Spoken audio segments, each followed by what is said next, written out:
Dengan bangga saya perkenalkan sebuah perusahaan internasional, Allianz. Saya yakin Anda sudah pernah mendengar nama Allianz sebelumnya. Saat ini Allianz lagi gencar mengkampanyekan programnya di berbagai media massa. Mungkin yang Anda tahu tentang Allianz adalah sebuah perusahaan asuransi. Tapi yang menarik, Allianz bukan cuma sekedar perusahaan asuransi. Allianz adalah penyedia jasa asuransi, perbankan, keuangan, dan aset manajemen di dunia.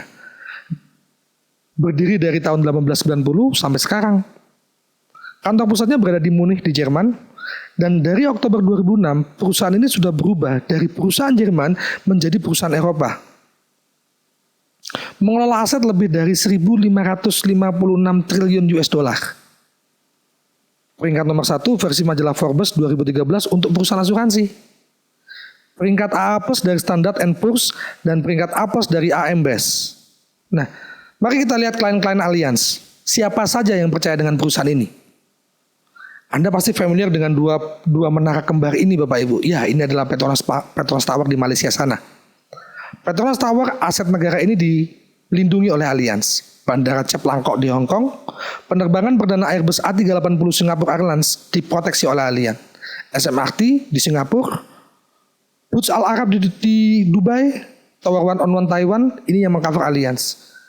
Klaim terbesar Allianz di tahun 2000-an diberikan ketika WTC mengalami serangan 11 September kemarin sebesar 20 triliun. Dan hampir 50% perusahaan yang ada di Fortune 500 adalah nasabah Allianz. Saya yakin Anda tidak asing dengan logo-logo di bawah ini. Dan yang menarik, Allianz sudah bekerjasama dengan Garuda Indonesia, sehingga seluruh pesawat dan seluruh penumpang dari Garuda Indonesia itu akan diproteksi dan dilindungi oleh Allianz, Bapak Ibu. Secara dunia, Allianz mempunyai reputasi yang sangat luar biasa, Bapak Ibu. Tahun 2014, peringkat 47 dari 100 Best Company to Work For by Fortune. Peringkat 38 Brand Finance Global 500 by Brand Finance. Peringkat 63 2013 Best Global Brand by Interbrand.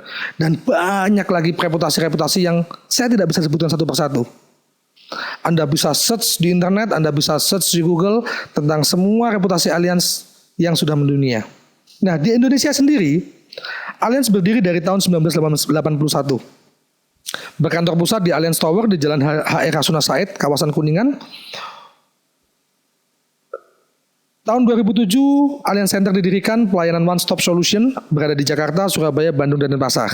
Allianz sendiri tersebar di 44 kota di Indonesia dengan 80 titik pelayanan.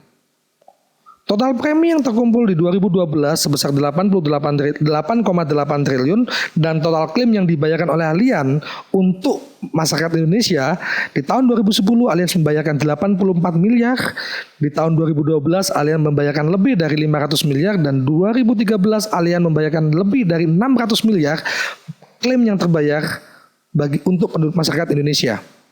RBC Allianz tahun 2010 sebesar 499% dan ini melebihi dari syarat minimum yang ditetapkan negara sebesar 120%. Total nasabah 2 juta orang. Untuk detail informasi lebih lanjut Anda bisa lihat websitenya dan Anda bisa kunjungi Business Talk di kota terdekat Anda. Anda bisa lihat secara detail tentang company profile produk kita di sana. Dan ini Bapak Ibu adalah 49 jenis penyakit kritis yang di-cover oleh Allianz. Serangan jantung, stroke, kanker, gagal ginjal, kelumpuhan, koma, luka bakar, kebutaan, ketulian, dan banyak lagi. Nah, Bapak Ibu sekalian, menurut Anda mana yang lebih menguntungkan? Menabung di bank biasa atau menabung di Tapro? Saya yakin Anda sepakat dengan saya. Pasti lebih menguntungkan menabung di Tapro. Kenapa? Karena selain Anda mendapatkan bunga yang lebih tinggi, juga Anda akan diberikan garansi dana cash, di mana garansi ini akan sangat berguna ketika terjadi hal-hal yang tidak kita inginkan pada kita. Nah, kira-kira kalau pertanyaan yang sama kita tanyakan kepada orang-orang yang kita sayangi, kepada teman-teman kita, keluarga kita, dan relasi kita, mana yang lebih menguntungkan? Apakah menabung di bank atau di Tapro? Saya yakin mereka juga akan menjawab Tapro jauh lebih menguntungkan daripada hanya sekedar menabung di bank, Bapak Ibu. Nah, data fakta yang cukup menarik adalah tanpa Tapro pun, tanpa Allianz pun, kita pasti akan melakukan menabungan dalam kehidupan kita. Sepakat Bapak Ibu? Karena banyak dana-dana di masa depan yang harus kita siapkan dari sekarang, entah dengan Tapro maupun tidak. Kita harus mempersiapkan dana untuk pendidikan anak kita. Kita harus mempersiapkan dana pensiun kita juga nanti. Kita mempersiapkan dana untuk naik haji bagi Anda yang muslim atau ingin beli rumah yang lebih besar. Apapun kebutuhan kita di masa depan, mau tidak mau kita pasti akan mulai menabung dari sekarang. Betul Bapak Ibu? Tinggal pertanyaannya di mana tempat yang lebih menguntungkan. Nah ini yang membuat bisnis ini jadi menarik Bapak Ibu. Karena tanpa Anda cerita pun ke teman-teman Anda, tanpa Anda sosialisasi tentang tabro ke rekan-rekan Anda, mereka juga akan pasti melakukan penabungan. Pasar yang ada di lapangan tidak perlu kita edukasi lagi pentingnya menabung untuk kepentingan jangka panjang.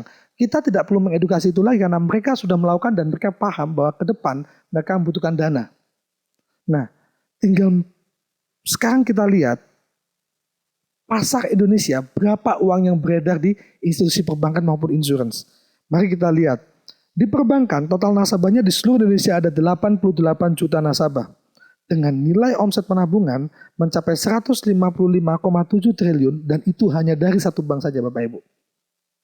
Sedangkan di life insurance, total nasabah yang ada di Indonesia totalnya ada 11 juta nasabah dengan nilai premi mencapai 245,17 triliun di tahun 2013. Anda bisa bayangkan Bapak Ibu, seandainya Anda bisa mendapatkan keuntungan 1% saja dari total dana yang disebutkan di atas tadi, Anda bisa bayangkan berapa banyak pundi-pundi uang yang bisa masuk ke rekening Anda. Mari kita lihat statistik pangsa pasar industri asuransi. Di Jepang, kepemilikan asuransi seperti ini mencapai 250%. Artinya, satu dari penduduk Jepang, setiap penduduk Jepang rata-rata memiliki 2,5 rekening tabungan seperti tabro. Di Singapura mencapai 200%. Satu penduduk Singapura rata-rata memiliki 2 polis penabungan seperti tabro tadi. Di Malaysia mencapai 38%. Nah, yang menarik di Indonesia, data kepemilikan tabungan seperti rekening tabro hanya 4,5%. Artinya dari 100 orang tidak sampai 5 orang yang memiliki rekening tabungan seperti tabro Bapak Ibu.